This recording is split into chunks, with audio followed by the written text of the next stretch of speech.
Yeah, I mean, we're still working with Diego Chara, thigh injury, almost in the hip. So we'll see how he feels over the next days. But yeah, I would say most likely he will not be ready. Zach got during the week, just a small knock in his face, so he had some stitches, but hopefully he will be ready. And I would say that's it. So I would expect only Diego. Yeah, I'll go with Jimmer. Jimmer is fine. Preparing for Austin, following their Leagues Cup defeat yesterday, just what did you see from their team in that game and in their previous game? Like, were there any major differences that you saw that you could possibly exploit? Yeah, I mean, definitely yesterday they presented 11, strong 11 standing.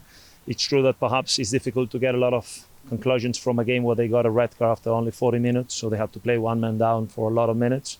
But it's true that they have been a team that they have been perhaps slightly better on the road than what they have been at home. We know as well that there is a toll on those long trips, but I expect a competitive team. They switched the manager, they changed the manager. Obviously, Nico started the season, interim manager situation, and then they announced already who's going to be the next head coach for next season. So perhaps they are a bit in a transition moment, but still have good players. When they have rotated some of those players, I think the team responded well, and it's going to be a difficult game that we need to start on the front foot. What have been the highlights for you from your first full week of training? Yeah, it felt phenomenal because it's been really challenging first couple of weeks in terms of just recovering and preparing the next game without almost time to be in the pitch. So it was great. We gave the guys 2 days off after the game against LA, which I think it was well deserved. But at the same time, we had a double practice already on Tuesday. We have been working really hard on the pitch, and I'm glad on the way the group, the players responded. So hopefully implementing some of the ideas that in the long term we will see, and as well preparing the game for on Saturday. And then can you talk a little about what went into the decision to trade Kelsey?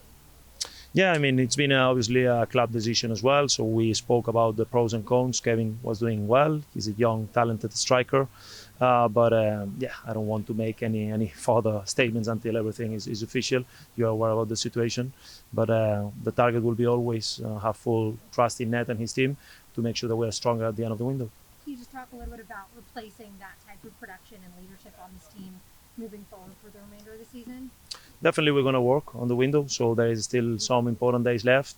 As I said before, the target was from the very beginning to make sure that we are in a good position when the window is ending, and my full focus now is have big confidence in all the guys here. My full focus now is to make sure that we have a good game against Austin and let Ned and his team to prepare the rest. I had the Kelsey question. Yeah. Speaking of striker, we saw David Acosta. I think it was the first game you were at Providence Park. Look really good as that number 9. Do you consider that as an option as well, along with Janssen and Gage? It's an option. Unfortunately, Janssen will not be an option because of the red card, but definitely it's an option for the weekend and in the long term as well. It's something I've done before in different clubs. So David has the qualities to play there as he showed in that game. But there is other options. We got other players as well, even white players who could play up front. Definitely when you play with someone like David, you will get more situations in between lines. You will get more, different ways to attack than if you play with someone who is a deep runner, or if you play with someone like a more pure 9 like Gage is. So the options are there, and we're gonna decide, take a decision in the next couple of days. I was just going to say, is there any specific player that you see filling those shoes? Obviously, the first answer that I can give you is that Vincent is a very experienced player, and Gage has been showing a lot of good things since I've been here. So it's time for them as well to use that opportunity, but there are different ways. So I'm not one that is strictly just attached to one formation, to one system. I will try always to get the best of the players, and if we need to change, adjust things in order to get the best of all of them, we will do it. Profe, después de que ya estabas armando el equipo, ¿qué tanto puede perjudicar la salida de Kevin Kelsey? Bueno, como he dicho antes, no quiero hacer ningún ningún anuncio definitivo porque al final todos saben cuál es la situación, pero de momento no hay nada oficial. Sí que es verdad que hay una situación en curso y en ese sentido, pues bueno, mi objetivo siempre es, primero de todo, sacar lo máximo de los jugadores que hay ahora mismo en la plantilla y segundo, prepararnos para lo que pueda suceder en los próximos días. Pero lo que está claro es que, bueno, tanto como club por la ambición que tenemos como entrenador, creo que es bastante evidente que queremos seguir mejorando, que queremos seguir creciendo como club y que al final el objetivo siempre será en cada ventana de fichajes que afrontemos, que siempre salgamos más fuertes de lo que la empezamos.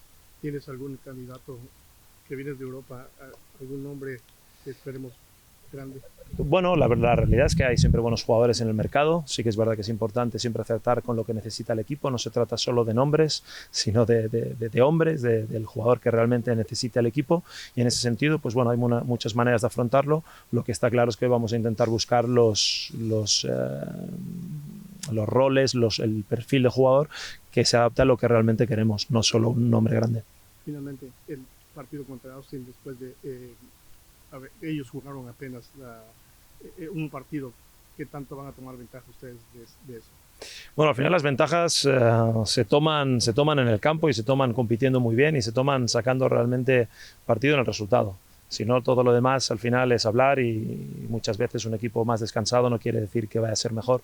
Lo que sí está claro es que para mí es importante que esta semana hemos podido trabajar junto al equipo en el campo, que el equipo está respondiendo muy bien y que hay que estar preparados para empezar fuerte el partido y para hacer una diferencia en ese aspecto, que sabemos que al final pues un viaje largo, un partido entre semana, pues bueno, siempre es algo que puede jugar a nuestro favor, pero la realidad es que tenemos que jugar bien, no cometer errores y, como decía, ¿no?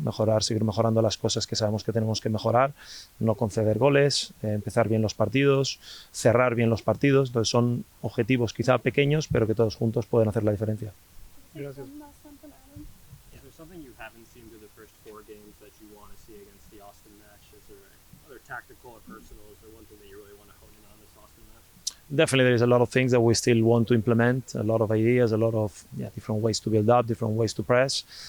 For sure, I would like to see one step further in what a complete performance it's, in my opinion, because perhaps I would say that the best minutes that we have played so far, I would say it was probably the second half against Tijuana, probably the second half as well at home. In the game against San Diego, had a lot of good moments, but I really want to see a sustained good performance, understanding as well that there is an opposition and it's almost impossible to play in 95 minutes being completely dominant. But we would like to see some steps forward, not only collectively but individually, for all the players, and then create that atmosphere at Providence Park that I think it can make the difference as well.